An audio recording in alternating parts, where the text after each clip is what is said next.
পাঁশকুড়া রাজ্য সড়কে এক ভয়াবহ পথ দুর্ঘটনার জেরে উত্তেজনা ছড়ালো।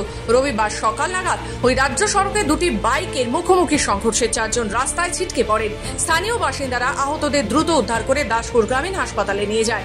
হাসপাতাল সূত্রে জানা গেছে, আহতদের মধ্যে 2 জনের অবস্থা আশঙ্কাজনক, বাকি 2 জন সামান্য আহত। ঘটনার খবর ছড়িয়ে পড়তে ক্ষোভে ফেটে পড়েন এলাকাবাসী। বারবার এই রাস্তায় দুর্ঘটনার প্রতিবাদে পথ অবরোধ করেন তারা। স্থানীয়দের অভিযোগ, রাজ্য সড়কে বেপরোয়া গাড়ি চলাচলের কারণে এমন দুর্ঘটনা ঘটছে। পাশাপাশি পুলিশের ভূমিকা নিয়েও উঠেছে প্রশ্ন। অবরোধকারীদের দাবি, প্রতিদিনই পুলিশ গাড়ির কাগজপত্র দেখার নামে সাধারণ মানুষকে হয়রানি করছে। পুলিশের ভয়ে চালকেরা গাড়ি থামাতে গিয়ে দুর্ঘটনার শিকার হচ্ছে বলে অভিযোগ। ঘটনাস্থলে পৌঁছয় দাসপুর থানার পুলিশ। অবরোধ তুলতে গেলে পুলিশের সঙ্গে বচসায় জড়িয়ে পড়েন বিক্ষোভকারীরা।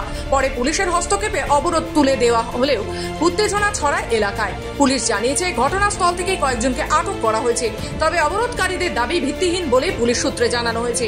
স্থানীয় বাসিন্দাদের দাবি, দ্রুত গতিসীমা নিয়ন্ত্রণ, পর্যাপ্ত ট্রাফিক নজরদারি এবং পুলিশের হয়রানি বন্ধ না হলে আগামীতে বৃহত্তর আন্দোলনে নামা হবে।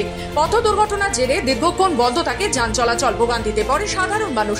প্রশাসনের তরফে এখনো পর্যন্ত কোনো স্পষ্ট প্রতিক্রিয়া মেলেনি। তার অ্যাক্সিডেন্ট একদম কিভাবে হলো?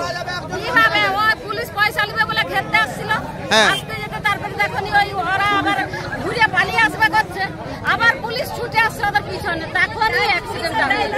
এটা পুলিশের জন্য হচ্ছে, বলো? হ্যাঁ, পুলিশের জন্য, এটা পুলিশের জন্য।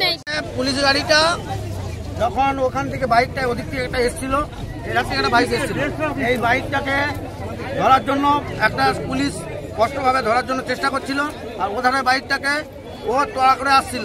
তারপরে আসার ফলে ওই ড্রাইভারটা হাত দেখিয়ে ড্রাইভারটা গাড়ি দিয়ে ধমকিয়ে ওকে করার জন্য মুখামুখি সংঘর্ষ হয়ে